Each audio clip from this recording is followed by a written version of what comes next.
नवी मुंबईतील खारघरमधील central park या ठिकाणी मोठ्या हरिनाम सप्ताहाचे आयोजन करण्यात आलेलं आहे। आपण या हरिनाम सप्ताहाच्या ठिकाणी आहोत। याचे वारकरी संप्रदायातली मंडळी आपल्यासोबत आहे, आपण त्यांच्याकडून जाणून घेऊया। सर, हरिनाम सप्ताहाचं आयोजन करण्यात आलेलं आहे, एकंदरच व्यवस्था कशा प्रकारे करण्यात आलेली वारकऱ्यांची? उत्तम व्यवस्था आहे, येणारे भाविक म्हणतात। आम्ही तर आयोजक म्हणून आमची उत्तम व्यवस्था आहे। त्यांना सकाळची नाश्त्याची व्यवस्था, दुपारची जेवणाची व्यवस्था, रात्रीची सुद्धा जेवणाची व्यवस्था इथे ठेवलेली महाप्रसादाची, आणि राहण्याची व्यवस्था आपण पाहिली असेल। इथे उत्तम व्यवस्था केली आहे। त्यांना आंघोळीसाठी पाणी आणि त्यांची पूर्ण व्यवस्था इथे केलेली आहे। वैद्यकीय व्यवस्था उपलब्ध आहे, स्वच्छतेचा विभाग आहे आमच्याकडे। अनेक असे आम्ही हेड बनवलेले आहेत जेणेकरून येणाऱ्या कोणत्याही भाविकाला त्यांचा त्रास होऊ नये किंवा उणीव भासू नये, त्या अनुषंगाने। एकंदरच वारकरी संप्रदाय मोठ्या संख्येने या ठिकाणी उपस्थित आहे।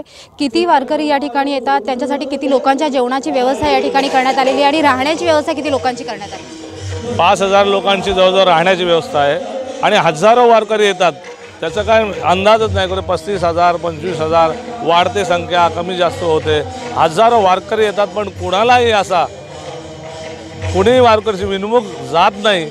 त्यांना पोटभर महाप्रसाद दिला जातो आणि त्यांची उत्तम सोय केली जाते, एवढे या ठिकाणी मी जाहीर करतो। एकंदरच वारकरी संप्रदायाचे सचिव आपल्याबरोबर आहे। राष्ट्रीय अधिवेशन देखील या ठिकाणी पार पडलेलं आहे। काही मागण्या आहेत सर, नेमक्या काय मागण्या आहेत ज्या तुम्ही या अधिवेशनामध्ये मांडणार आहात? वारकरी संप्रदायाच्या आणि एकूणच मानवतेच्या दृष्टीने ज्या मागण्या आहेत त्या फार महत्त्वाच्या आहेत। नद्या हे आपलं ऊर्जास्थान आहे, नद्या हे पावित्र्याचं प्रतीक आहे आणि त्या पूर्ण महाराष्ट्राच्या आणि तीर्थक्षेत्रावरील नद्या पूर्णपणे प्रदूषित झालेल्या आहेत आणि ते MIDCच्या माध्यमातून असतील, नागरवस्तीच्या पाण्याच्या माध्यमातून असतील, तेव्हा अशा या ज्या नद्या आहेत त्या पूर्णपणे प्रदूषणमुक्त व्हाव्यात, ही फार महत्त्वाची मागणी आहे आणि त्यासाठी सरकारने त्याकडे लक्ष घालावं। आम्ही अनेक वेळा सरकारकडे निवेदनं दिलेली आहेत, प्रत्यक्ष भेटलेलो आहे, अजूनही त्याची उपाययोजना होत नाही। सरकारने त्याकडे पूर्णपणे व्यवस्थित लक्ष देऊन त्याची उपाययोजना करावी अशी त्या सरकारला विनंती आहे। त्याचबरोबर मत्स्य विक्री संदर्भात झालं, शैक्षणिक आहारासंदर्भात झालं, अशा देखील मागण्या तुम्ही मांडलेल्या आहेत। नेमकं काय आहे त्या मागण्या?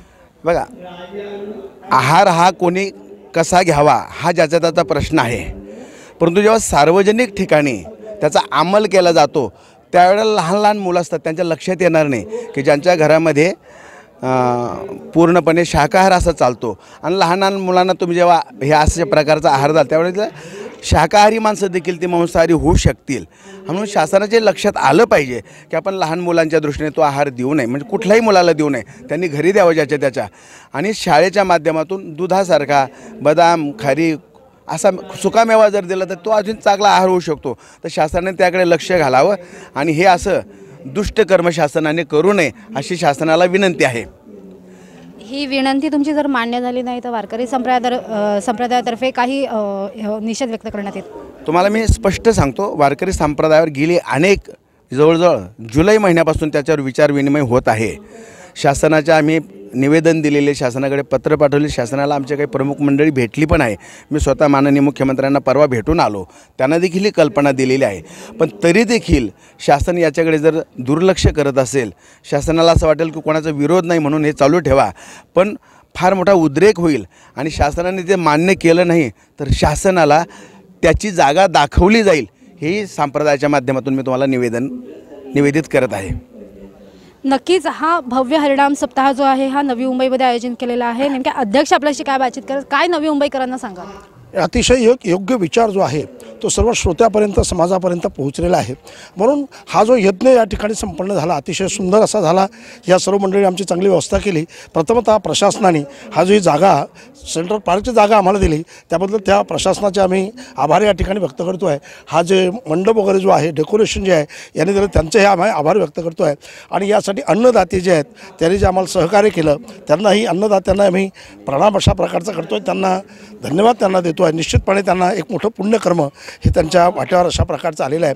आणि तन मन धनाने सर्वांनी जो सहयोग दिला तथा मीडियाने जो सहयोग दिला या सर्वांच्याबद्दल, आलेल्या श्रोते जे आलेत त्यांना सर्वांना मी या आलेले कीर्तनकार, प्रवचनकार, शंकराचार्य सर्व जी मंडळी आहे या सर्वांनाचा आम्ही आभारी अशा प्रकारचा आहे, म्हणून एक आभार या ठिकाणी व्यक्त करतो आहे हे तुमच्यासमोर। नक्कीच हे जे आहे राष्ट्रीय अधिवेशन या ठिकाणी पार पडलेलं आहे. विविध मागण्या देखील करण्यात आलेल्या आहे. मागण्या जर पूर्ण नाही झाल्या तर पुढील वारकरी संप्रदाय जो आहे ते त्यांचं पुढील पाऊल जे असेल ते उग्र पाऊल असेल, अशा प्रतिक्रिया ज्या आहेत त्या आयोजकांनी व्यक्त केलेल्या आहेत. कविता लोखंडे, जय महाराष्ट्र, नवी मुंबई.